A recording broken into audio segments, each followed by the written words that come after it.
y'all back. Item 4 is a second reading from the Edith M. Powell Trust and Powell Realty and Trading Company. On April 15, 2014, the Gastonia City Council voted 4-3 to approve the rezoning. General Statute 160A75 requires a second reading when the vote is by less than a 2/3 majority. The public hearing has been closed and may not be reopened. A second reading requires a simple majority vote in order to pass. This item is continued from the May 6, 2014 City Council meeting. And of course, the motion was for C2 as opposed to the requested C3. Is there on this second reading, is there a motion to approve the rezoning? Motion to approve. Second. There's a motion and a second. Any discussion? Wait, I do have discussion. Okay. Okay. Sorry. I would like you to look at my decision to vote for this rezoning in 3 ways. Does it bring jobs?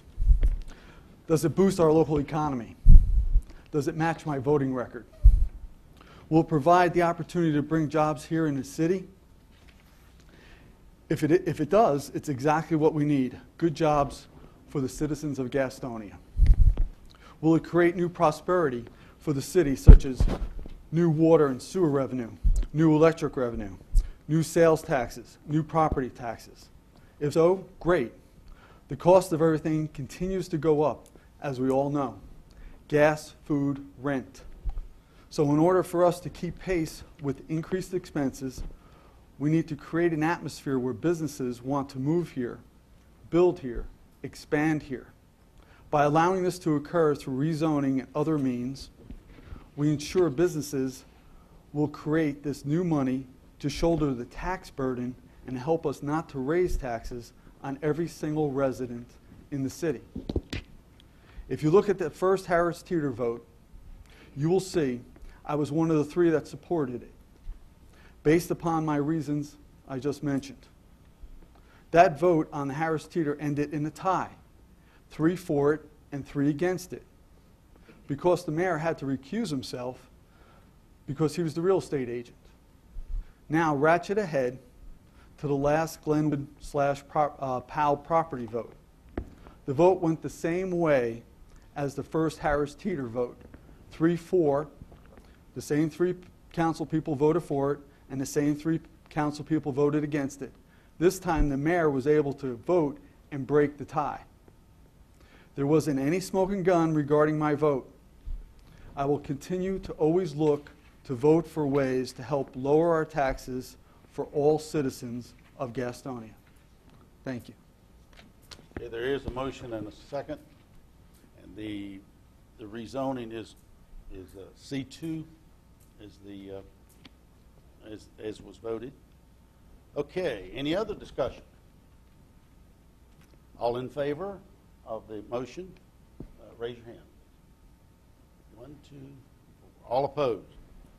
1, 2, 3. Okay, that is the second reading, and Councilor, It is adopted now. It is adopted after a second reading. Okay. Mr. Mayor, just Yes, want to have one thing. Go right ahead. Mr. Munn, just want to ask you if you can have the staff put road signs at the beginning close to close to Franklin Boulevard to say that the road is closed, because people are constantly coming down there trying to, and it's going to be closed for some time. Absolutely. Yeah. Item 5 is a request to modify the Gastonia Code of Ordinances, Section 13.38, Schools and Recreational Facilities. The Gastonia Planning Commission voted 4-2 to recommend that City Council repeal the recreation payment in lieu of fee. Presentation, Mr. Thorne Martin, and Assistant City Engineer, Mr. Chuck Dellinger, Director of Parks and Cultural Services. Chuck? Good evening, Mayor, members of council. The item before you tonight stems from a request by a group identifying themselves as the Gastonia Building and Development Task Force, and that is to repeal the payment in lieu of land dedication ordinance for subdivision development. The group has made presentations that involve several specific issues and concerns to the Council's Central City Revitalization and Housing Committee, with the issue at hand being referred to the Planning Commission. Purpose and intent of the payment in lieu policy is to assist in planning for future growth and creates an alternate funding source for land acquisition and construction of new regional parks, greenways, and open space, rehabilitation of existing facilities, and provide new amenities as proposed in our adopted master plan. Funding for future park project needs, open space, and amenities will remain in direct competition with funds for existing park projects and recreation programming. As the city grows, it becomes increasingly difficult to keep up the level of service expected by residents, especially in areas where recreational needs are already lacking and where the population grows has and will increase the demand for new facilities. The Recreation Advisory Commission unanimously endorsed this policy at its inception in 2008, and when the issue of the request to repeal it came forth, they again unanimously 7-0 voted at their February 25th meeting to keep the ordinance as is. The item was brought before the Planning Commission at its April 3rd meeting of this year. Staff made a presentation to the Commission and input was presented by the task force. There was a considerable amount of discussion by the Commission at this meeting, but there was no vote taken as there were only 4 members of the Commission present. It was decided the item would be continued to their May 8th meeting. At the May 8th meeting, the Planning Commission voted 4-2 to repeal the payment in lieu ordinance. To offer some conclusions and staff recommendations, we understand with the recent multi-year nationwide economic downturn, a valid case can be stated to support minimal fees to incentivize and encourage new growth and gain new customers to the overall tax base. In Gastonia, the past year has exhibited a definite and positive turn in the economy as a whole, although we realize the economic recovery still remains fragile. Balancing user fees as well as gaining new economic growth is critical to the ongoing stability of the city's tax base. Outside the fact that overall economic growth benefits the city in other positive ways, revenue generated by the payment in lieu of land donation policy in the simplest form is a means to balance this growth with providing additional quality of life features. When revenue producing fees are eliminated, other revenue sources such as tax rates become the primary source for providing quality recreational amenities to the city. The other alternative is simply not being able to provide future enhancements or projects. It is recommended by staff in the city that the city continue to utilize the Parks and Recreation and Open Space Land Dedication and or Payment in Lieu Development Program, as new development will increase demand for new recreational facilities and place a burden on existing facilities and services. However, staff recognizes and acknowledges that possible considerations may be in order and necessary to help promote and spur development. One alternative or change for consideration could be placing a cap to the actual per unit component of the fee at a not to exceed value for a period of 2 years. At the end of the 2-year period, sufficient data should then be in place to properly assess the policy. At that time, the policy/ordinance could revert back to its original form, continue with the cap in place, be changed, or even repealed. I feel there may be other considerations you may want to explore, so I respectfully submit this item to council for questions and discussion. Any questions of Mr. Dellinger? Yes, sir. Mr. Dellinger, ranges from some lots could be as much as $2,000 and some down to a lower amount? Mr. McAteer, the projects, the developments that are on the books right now, there are 14 of them. The smallest was 201, and the largest was about $2,200 to $2,300 somewhere in that neighborhood. I took an average, and I'm one of those, when you take an average of all 14, it came up to about $609. Well, I like to throw out the high and throw out the low and then come up with an average, and that came up to about $509 was the average of those. Over $2,000, Mr. Mayor, seems kind of high. I wish we could reach a kind of a point where everybody got the same amount, maybe $300 per property or something, instead of somebody getting stuck with $2,300. That seems kind of excessive to me. And my intent is this won't work. The battery's gone, I guess. That's just my suggestion, that we not hit somebody for so much money at one time that we pare it back to where everybody maybe charged the same thing, but a substantial lesser amount, like $300. So I talked to the city manager about it, today. And so that's just my suggestion. I just hate to see somebody hit too hard. $2,300 seems excessive. Maybe a lower amount would be more reasonable. Yes, ma'am. I've also had some conversations, I think that there's some inequities Yeah. involved, and that's what concerns me more than anything. Explain a little bit more to me what exactly how the cap would function, okay? And does that still keep into the formula of 1/35 or whatever that thing is? Is there something that can be done just kind of like what Councilman McIntyre is talking about? Okay, if we had a set amount, okay, and it couldn't go over that amount, and we had a minimum and a maximum, help me understand where that all would flow. Madam Mayor Pro Tem, you can have set a minimum and a maximum. As long as you have a formula in place, you can set a minimum and maximum and a not to exceed maximum. The only thing you can't do is charge someone more than what the value of that property is when you're computing the formula. And that's the per acre price times the 1/35 per acre price, 1/35, and the number of lots in that acre. Right now it's 28. It's basically a simple way to look at it. It's $28.50 per $1,000 of value per acre. Okay, Maybe they need to come back with Okay. another idea. yeah. So if we put a maximum on it of, say, $300 or $350 or something like that, okay, then nobody, regardless, would pay any more on that than $350. That's correct. That's correct. You can put a minimum on it, but if you put a maximum on it, you can do it either way. You can do put a minimum and a maximum, or you can just have a maximum on it. Okay.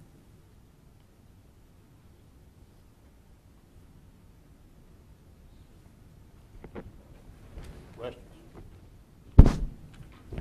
I have just a couple questions. So if a developer has a certain amount of open space or space that they develop into park-like amenities, then they don't have to pay this fee. Is that correct? Dr. Curlin, the property that would be, if it is for public recreation purposes, the 1/35 of an acre would be, it could be a land donation, it could be a combination of land donation and the payment in lieu, or, the payment in lieu. Every way I've looked at it, 99 times out of 100, the payment in lieu is going to be cheaper than the amount of land that would need to be donated. And that land would need to come before council and be a part of the city's master plan or greenway plan before it could be done through donation. And that has to be done at the first plat, that's before the first plat level, is that not correct? Or, yeah, before not final plat, but first plat, right? When they're identified at the first plat, yes, sir. So the way it's set up now, it's less expensive for the developer to pay this in lieu fee than it is to pay in terms of a contribution of land that's suitable for public purposes. That's what you're saying. Is that correct? It's a very rare occasion, unless there are some cases in greenway sections where some of that land is floodplain anyway, and when you can't build greenway in floodplain, but you can't build anything as far as development goes in floodplain. But if it's on the greenway plan, that's about the only thing I can see that would be recognizable, that it would be in their advantage to donate the property versus the payment in lieu. So that is acceptable, is property that could be used for greenway? Yes, sir, absolutely. Okay. And then the monies that the city collects, all right, then obviously they're put aside for park purposes based upon the districts and all that, and I think we know that pretty well.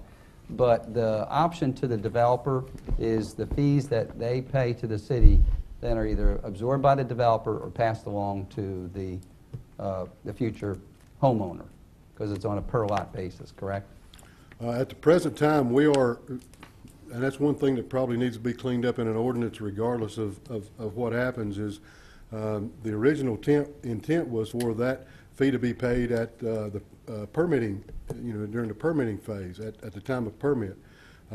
It's written at the time of final plat that it would be paid at that time, all of it be paid at one time. But I went back and looked at my notes store and went back and looked at notes from 2008, and it never was an attempt to put that burden on the developer who needs money to build roads, streets, sidewalks, those type things to develop the property. So for that monies to actually wind up being as part of what the new homeowner is buying and go mainly on them and not the developer, that is when that fee is collected. So that ordinance, that little terminology in the ordinance needs to be amended, is that correct? Yes, sir. I'm not going to speak for Mr. Smith, but I would say that it does. It has been interpreted that way, and that's when it has been collected. But I think it would probably need to be some wording tweaked to rectify that. So regardless of our decision, we really want to clean that up in the ordinance. Yeah, because I don't think that's certainly not fair to the developer, although we haven't been following the ordinance, you're saying, because we haven't been collecting the money at the time of the plat. Well, until this issue came up, I had not even looked at that, and the signed ordinance wound up having the language in it that was not how it was actually presented to council that night. Is what our records and what our thoughts and recollections and the notes say was that it was the intent of it being at that permit stage and not on the developer at the preliminary plat stage. One last question, I'm sorry. So has staff developed, some financial projections as to, based upon the current number of developments that we have ongoing, the current number of lots that are available that would be subject to these fees, what kind of monies could be collected over time if all these lots were then permitted? Do we have an estimated figure for that? If all of those were built out, it'd be about $1 million, about 1,68,000, somewhere in that neighborhood. If my memory is correct, is that close, Thorne? I think that's right. It's a little over $1 million. Okay, a little bit over $1 million. That's the 14 that are on that are previously under development at this particular time. And I know this information. I'm just getting it out in the open for public record. Okay, so. So now, has there been any discussions at staff level as to how any of these monies would be obtained to replace the loss of these revenues if this ordinance was changed in terms of, if we go from $1 million down to 500,000, we just expect that recreation projects will not be done as timely as they would have been otherwise? They either not be done, or they'll be put. The time frame would be longer, or it would be competing with our budget in other ways. Mm-hmm. If it's not there, I mean, the master plan has approximately $30+ million in there, and we're in the process of updating it, and we've completed several projects, and hopefully that number will come down. But there are definitely projects that any funds like this could help move forward with. Thank you. Yeah, Ms. Craig, Mr. Gallagher, Ms. Pearsall. I think he had his, Councilman Pearsall had his up first. Go ahead.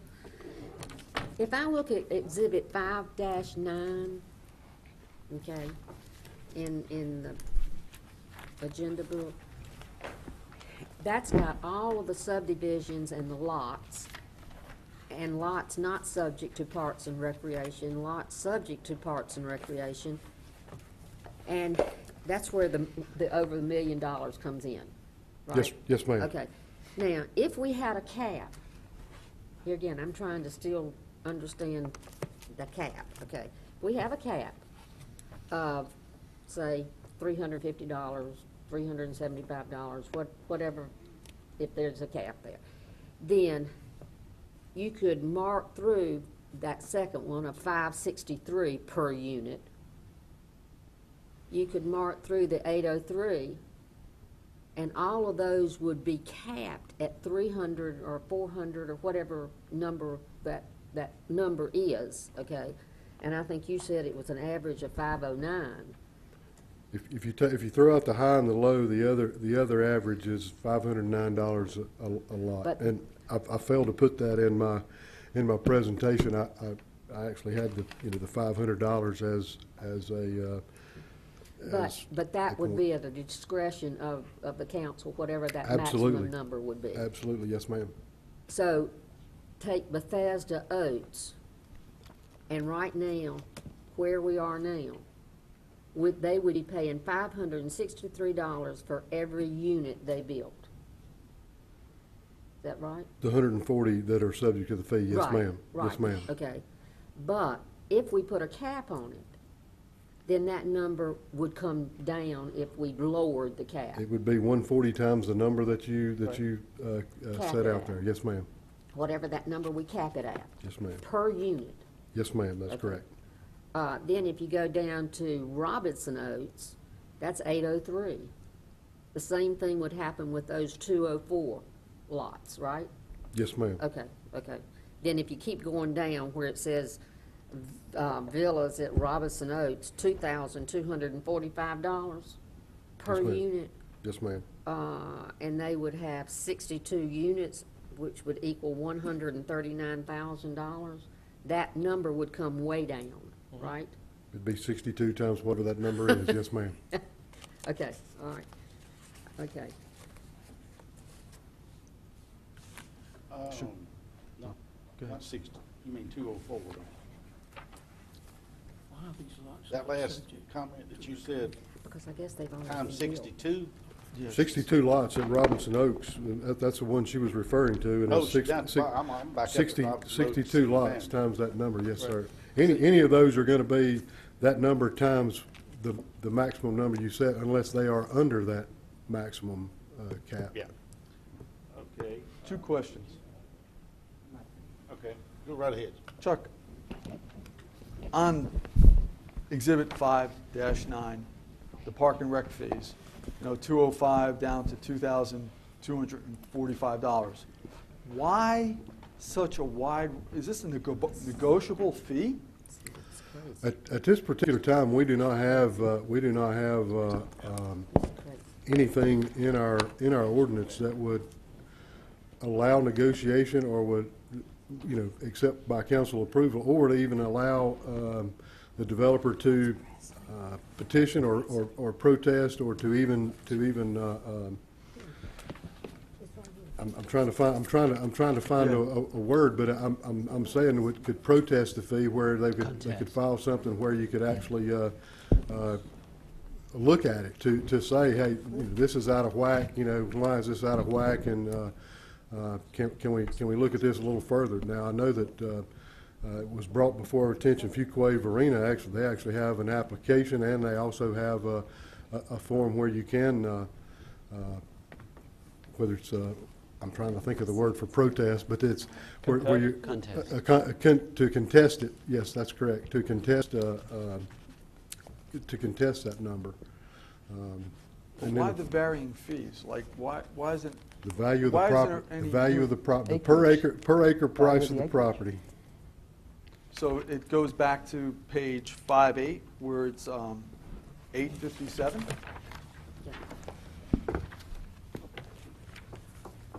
That is actually an Because- average of, if the lots were, you had 200 lots at $3 million tax value based on 100 acres. That's just something to to give you a scale, I mean, you could actually say, you could actually use $8,000 an acre and see where everybody fell as well. But that was, 100 acres, 200 lots, half acre lots with a $3 million tax value is where that number came from. If you had that So, same, If you took 200 lots and you times it by $857, you get $171,400. that's correct. Now, that would be a $3 million tax value and 100 acres, and that's splitting the lots where you'd have 200 lots. Yes, sir, that's correct. That's a lot of money, man. It just seems a little expensive to me, that's all. Sorry. Yes, sir. Chuck, is Exhibit 5-9, is that an accurate picture?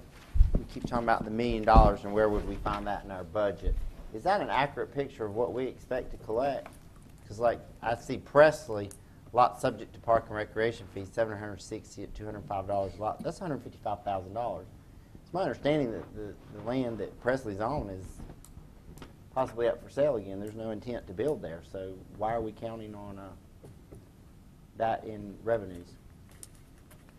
Well, I would say it would be subject to revenues at this particular time. Until it's not on the market, it's not on the market. But all this information, I'm going to be as honest as I can. This information we have worked on this information for several months, and there's additional questions and there's additional studies. There are only really a couple of us that were involved with it back when it first came to light. So.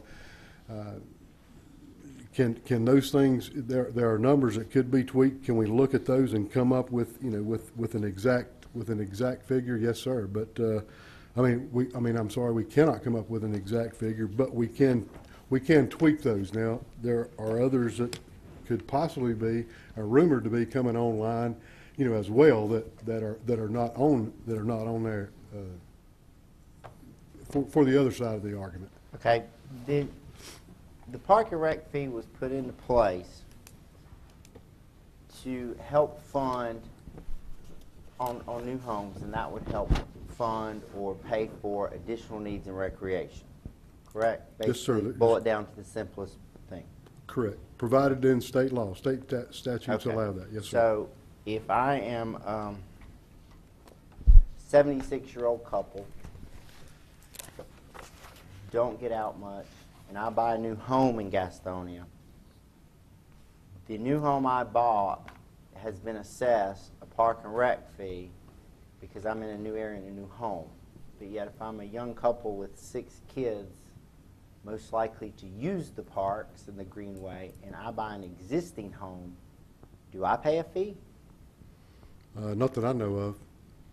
Okay.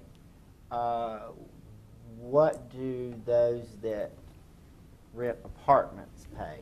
What kind of fee do they pay? As far as the They're the same. rental goes, it'd be the same with Same none. rules, new construction. The way that was passed, new construction pays. That's correct. Existing does not.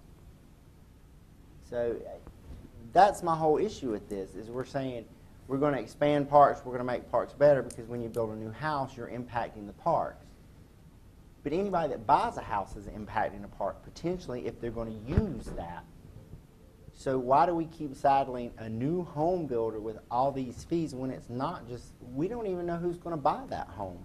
They may never set foot in a park. I think we need to come up with a more equitable formula that charges all residents the same equally. It's like the school system. Your child may not go to school. You may not have children. I don't have children, but I still pay taxes for the schools.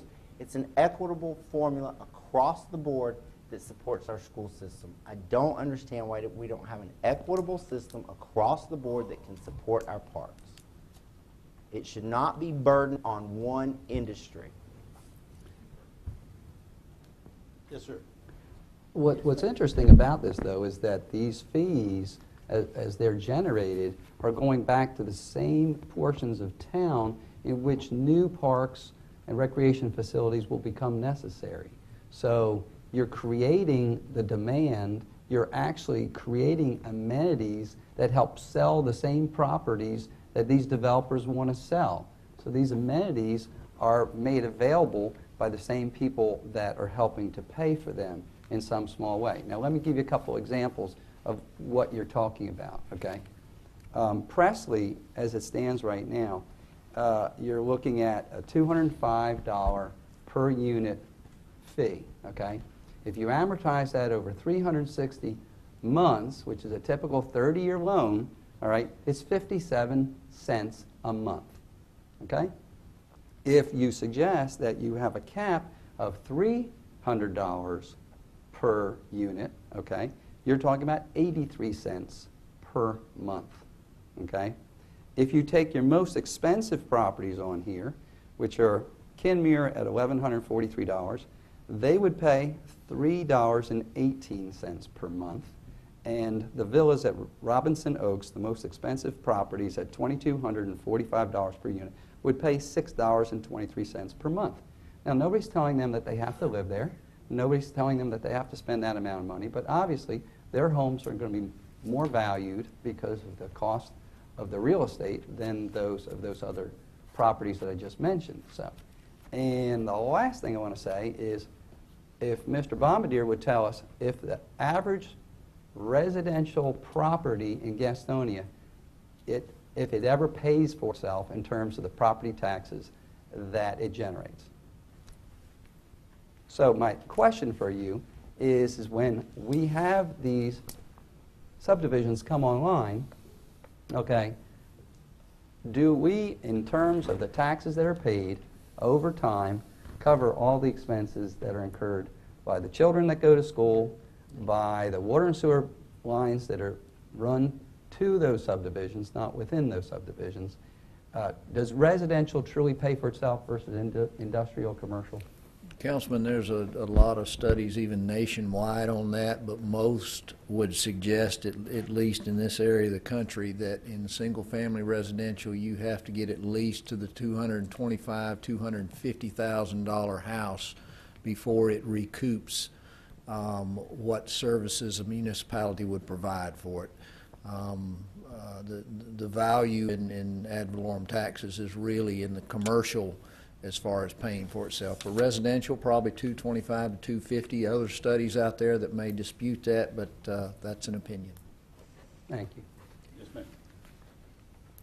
Going back to what Councilman Pearsall was just talking about, an equitable formula, okay? And I think that's kind of where I am right now, is that, you know, we need to have some kind of a reserve for parks and recreation down the road, for purchasing of land or you know, things like that. Because like what Dr. Curlin was just saying is that different parts of the city are going to develop and grow that don't have parks in it, okay? So I can understand that.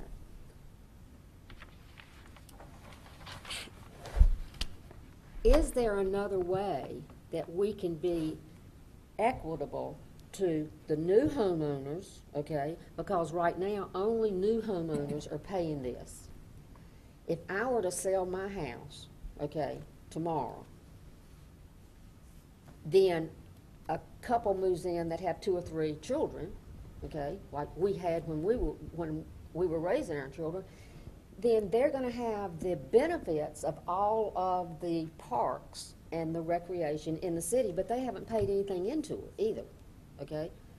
If I understand some of that concept, okay? Kind of like the school tax, okay? We all pay school tax because it's the community infrastructure.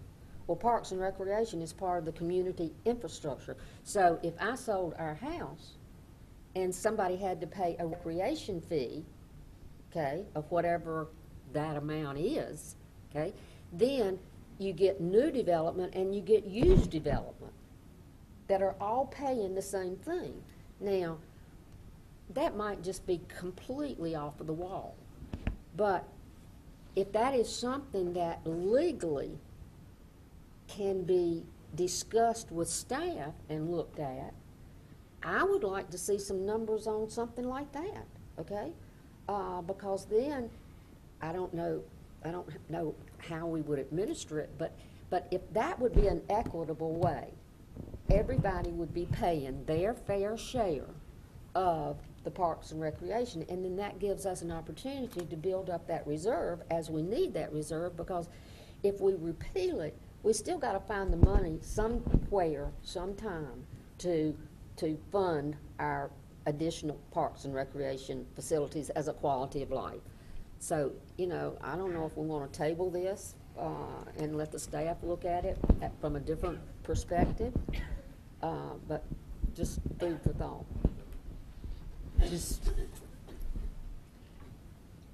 Dr. Cohen, you were given some numbers that were based on amortization over a 30-year loan, correct? Correct. I did not add interest to that. But, so were you suggesting that the home builders could have 30 years to pay it off? I mean, they're not getting 30 years to pay it off. They're being told, you pay now or you don't build. They don't get 30 years to pay it off. Well, I That's think a lot of money. most people, when they buy a house, take out a mortgage. Correct. So if that becomes a portion of the fee, because I don't believe that the fee is paid by the homeowner directly to city.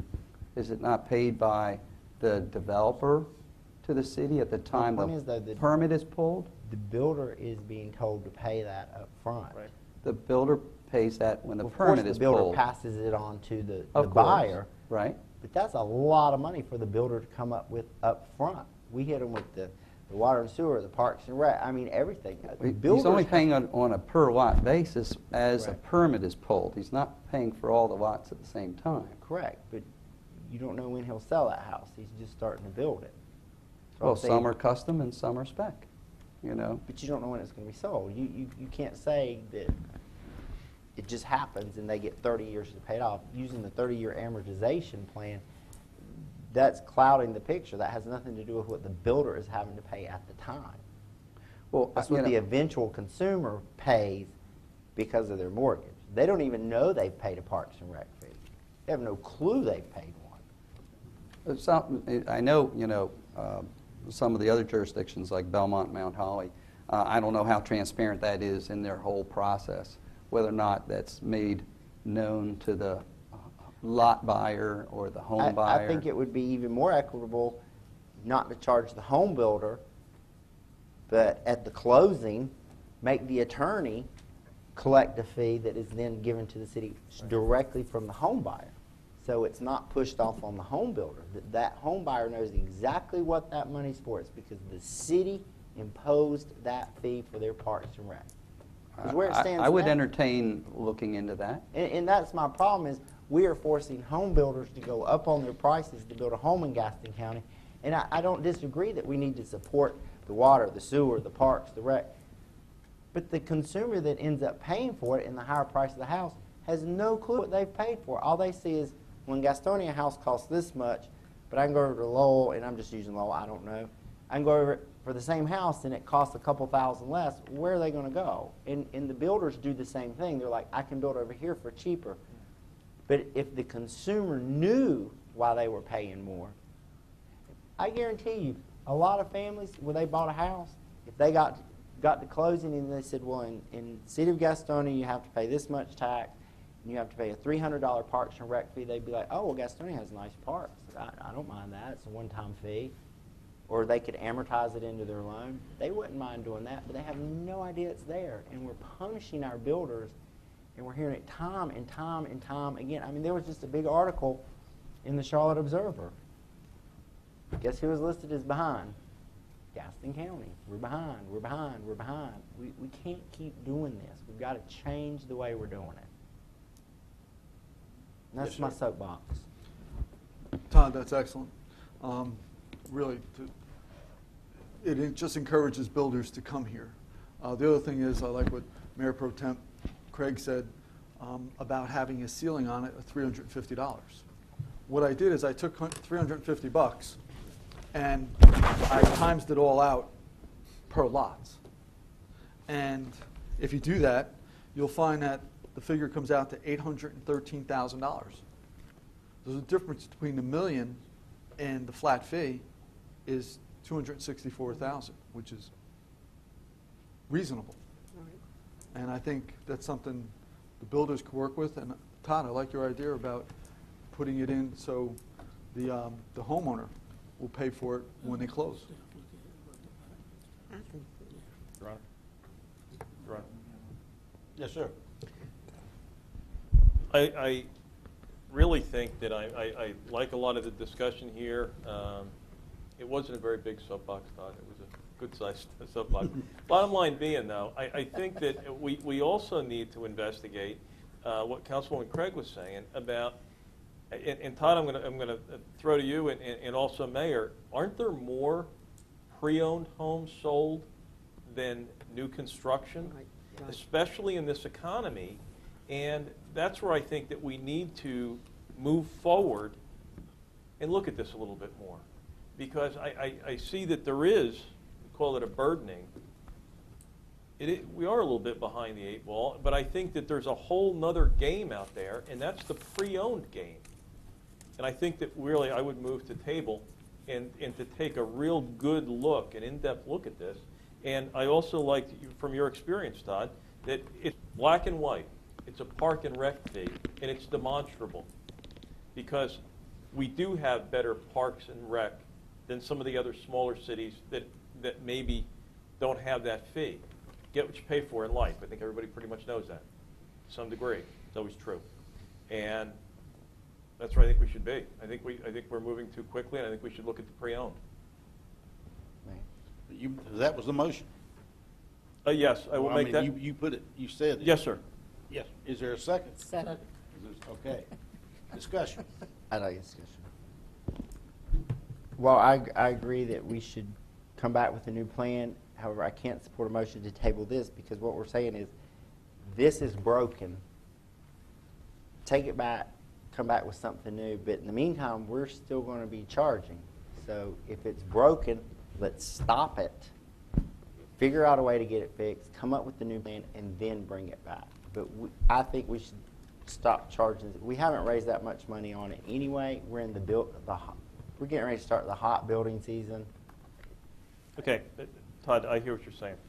But Counselor, to repeal this, we would have to do an ordinance amendment with an advertised public hearing that goes to the Planning Commission and then the City Council. So it would take 2 or 3 months to get to that point anyway. If you want some tweaks to the ordinance the way that Councilwoman Craig has described and you want staff to go draft that, we're going to get to the finish line at the same time. We can't just suspend the fee because it is part of the ordinance, and you have to go through the ordinance procedure to abolish it.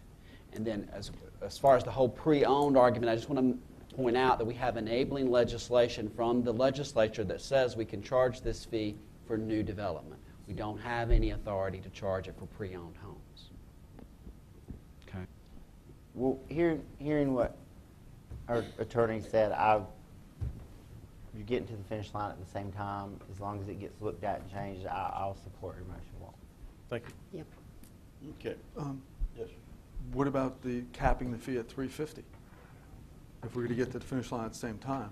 I think that's what his Oh. motion was, have staff just review the whole thing and bring something new back, whether it be a cap, Correct.